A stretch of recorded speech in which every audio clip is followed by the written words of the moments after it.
Hello friends, as usual 10 more sentences with errors are before you. So let us move to find out the mistakes even or can be said errors.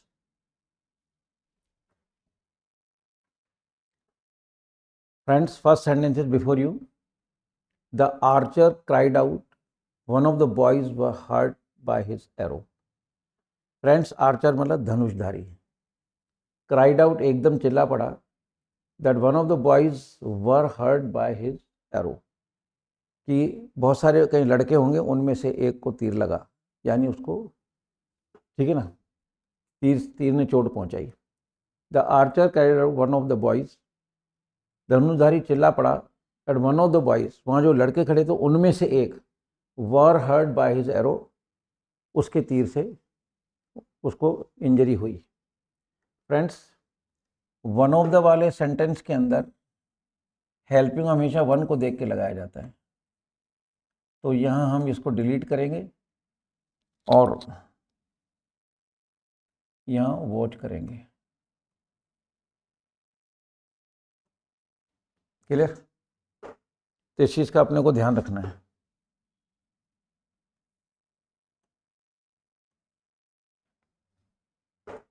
आती बात समझ में? तो हमारा sentence था the Archer cried out one of the boys were, क्योंकि एक लड़के की बात चल रही है, उसके तीर से एक लड़का हताहत हुआ है, इसलिए वर्ड डिलीट करके हम वॉच करेंगे, सेंटेंस राइट हो जाएगा. Any sentence which begins with one of the requires singular helping verb. जो भी वाक्य one of them, one of these या वन ऑफ दो से शुरू होता है, आपको वन को देख के हेल्प में लगाना है, and that will be always singular. तो वर्ब को डिलीट करके वॉच लगा देंगे. Second sentence is, I'm sure he has made and will always make mistakes in his typewriting paper. I'm sure he has made and will always make mistakes in his typewriting paper. Hindi, I'm sure मुझे पक्का पता है. He has made, has plus third form present perfect tense है, उसने गलतियां करी हैं, and will always make mistakes, और आगे भी करेगा, इन हिज टाइपराइटिंग पेपर. यानी टीचर कह दो, टीचर जो टाइप सिखा रहा है किसी बच्चे को, उसकी लापरवाही से वो परिचित है कि वो गलतियां करे बिना मानता नहीं है, तो टीचर अपनी राय दे रहा है, आई एम श्योर कि मुझे पक्का पता है, he has made and will always make mistakes in his type writing paper, कि उसने जो टाइप राइटिंग पेपर में गलती करी हैं और आगे भी करेगा. फ्रेंड्स, इसकी जब हिंदी करते हैं तो किसी तरह की कोई इसमें प्रॉब्लम नहीं है, कोई मिस्टेक्स नहीं है. तो this sentence is correct. Move to the next. I wanted to go to Pratap Nagar, but the bus driver said that there was no place in the bus. I wanted to go to Pratap Nagar. Second form आ रही है, मैं प्रताप नगर जाना चाहता था, but the bus driver said, लेकिन जैसे मैं बस में चढ़ने लगा तो बस ड्राइवर ने कहा that there was no place in the bus. Friend, ध्यान से सुनिए, यहाँ प्लेस की जगह हम इसको डिलीट करेंगे और यहाँ वर्ड यूज करेंगे हम रूम. सुन के थोड़ा अजीब लगता है, मैं इसलिए यही बार बार कहना चाहता हूँ कि यूजेज ऑफ वर्ड्स का नॉलेज होना जरूरी है. The knowledge of uses is very essential to speak और to write English up to the mark. नपीतुली लिखनी है, सही लिखनी है, तो फिर वर्ड्स का यूज जो है वो आना चाहिए, सेंटेंस कंस्ट्रक्शन आना चाहिए. Only then it will be very possible for us to speak or write. Friends, देखिए कितनी अजीब बात है. ये कहने लगा मैं प्रताप नगर जाने चाहता था, कोई व्यक्ति है. द बस ड्राइवर, जैसे मैं चढ़ने लगा, the bus driver said that there was no place in the bus. अब हम क्या करेंगे, प्लेस को डिलीट करेंगे, रूम लगाएंगे. अब आपके माइंड में रूम का मतलब है कमरा नहीं. रूम का एक्चुअल मीनिंग होता है खुद के लिए खड़े रहने की, बैठने की या रहने की जगह. अब बस ड्राइवर ने कहा कि बस में जगह नहीं है, प्लेस का मतलब जगह. अगर बस में जगह नहीं है तो फिर जो 60 लोग अंदर बैठे हुए ऑलरेडी, वो काय पे बैठे हुए? जगह तो है, लेकिन बस ड्राइवर ने क्या बोला, 60 की 60 सीट भरी हुई हैं, आपके लिए जगह नहीं है. तो किसी जगह इतनी पैक हो कि वहाँ पे नया जो आगंतुक है, न्यू कमर है, उसके लिए जगह नहीं हो, ऐसी जगह प्लेस वर्ड यूज नहीं किया जाता, रूम. क्लियर।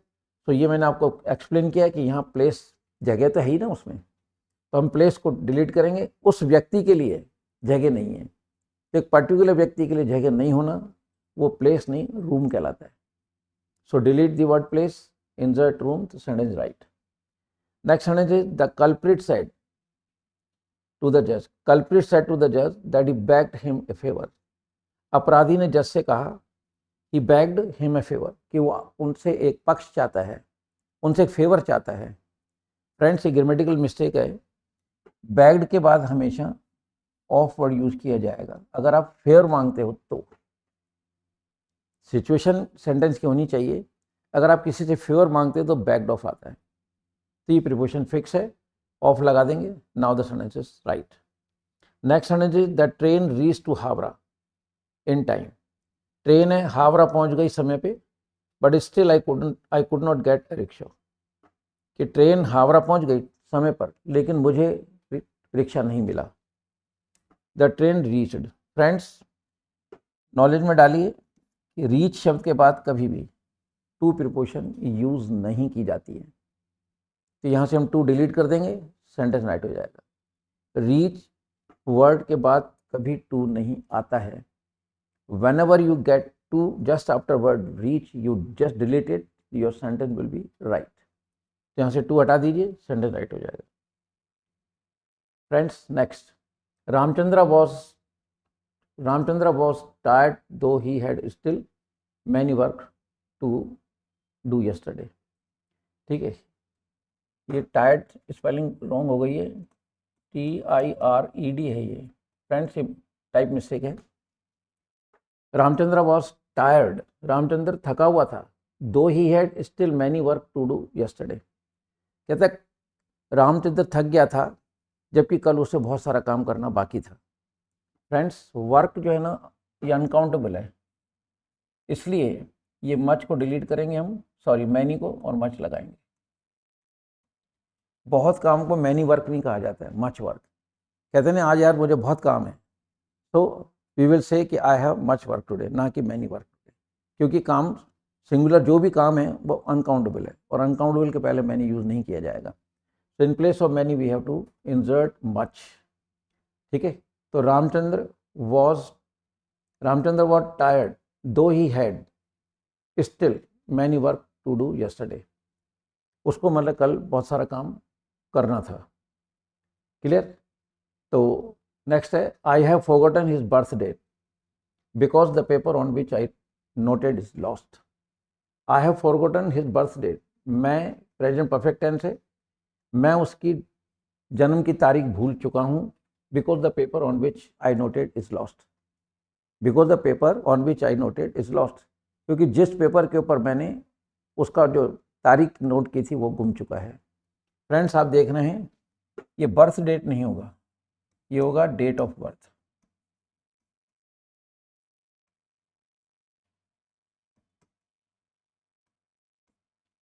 सो बर्थ डेट को अपन डिलीट करके और डेट ऑफ बर्थ लिखेंगे। Now the sentence is right. Friends, next sentence, the box with all its contents were stolen by the thief in the night. The box with all its contents were stolen by the thief in the night. कोई box है, उसमें कुछ चीज़ें पड़ी हुई हैं, content का मतलब चीज़ों का होना। वर स्टोलन बाय द थीफ, चोर के द्वारा वो चोरी कर लिया गया रात को। बॉक्स सिंगुलर है फ्रेंड्स, बॉक्स सिंगुलर है, तो यहाँ पे हम वर को डिलीट करके वॉच करेंगे, बिकॉज सब्जेक्ट इज सिंगुलर, तो सिंगुलर के साथ वर आएगा नहीं, वर, तो वर को डिलीट करके हम वॉच कर देंगे। Clear. Second last sentence before you, the examination will begin from Friday at 10 o'clock। कहता है परीक्षा शुक्रवार को शुरू होगी 10 बजे। तो डे के पहले the examination will begin, future indefinite tense का सेंटेंस है, examination will begin from Friday at 10 o'clock, कि शुक्रवार को 10 बजे परीक्षा शुरू होगी। राइट, तो हम डे के पहले फ्रॉम नहीं लगाएंगे, इसको डिलीट करके हम यहाँ लगाएंगे ऑन। क्लियर, कि परीक्षा मतलब जो है फ्राइडे को 10 बजे शुरू होगी, तो डे के पहले ऑन लगाया जाता है। ये एक दिन की परीक्षा की बात है। क्लियर। तो यहाँ पे फ्रॉम को डिलीट करके हम ऑन कर देंगे, ठीक है। दिन के नाम के पहले ऑन लगाया जाता है, डे और डेट के पहले ऑन लगाया जाता है, क्लियर। तक भी लगता है, सॉरी मतलब दूसरा प्रिपोजिशन लग सकता है, वो है टिल और बाय, लेकिन यहाँ पर वो कंडीशन नहीं है। कब टिल और बाय लगेगा ये भी हम आपको बताएंगे, लेकिन अभी इस सेंटेंस की बात कर रहे हैं तो ऑन फ्राइडे, तो दिन के नाम के पहले फ्रॉम नहीं आएगा, ऑन आएगा। So deleting word this from we have to insert on, now the sentence is right. Friends, the very last sentence before you, I ordered the servant to keep the lamp on the table before going to bed. I ordered the servant to keep the lamp on the table before going to bed. मैंने नौकर से कहा to keep the lamp on the table, कि इस lamp को table पर रख देना before going to bed, बिस्तर में जाने से पहले। फ्रेंड्स, किसी चीज़ को उठा के रखते हैं तो वहाँ keep शब्द नहीं आएगा, या तो हम लगाएंगे put, और place वर्ड को भी यूज़ किया जा सकता है। तो put और place दोनों में से कोई भी यूज़ कर लीजिए, क्योंकि कीप जो है वो एक काल्पनिक चीज़ को, जैसे कहते हैं बात दिमाग में रखना, तो बात कोई चीज़ होती नहीं है ना। जैसे व्रत रखना, तो व्रत कोई ऐसी चीज़ होती नहीं है, कल्पना है ये।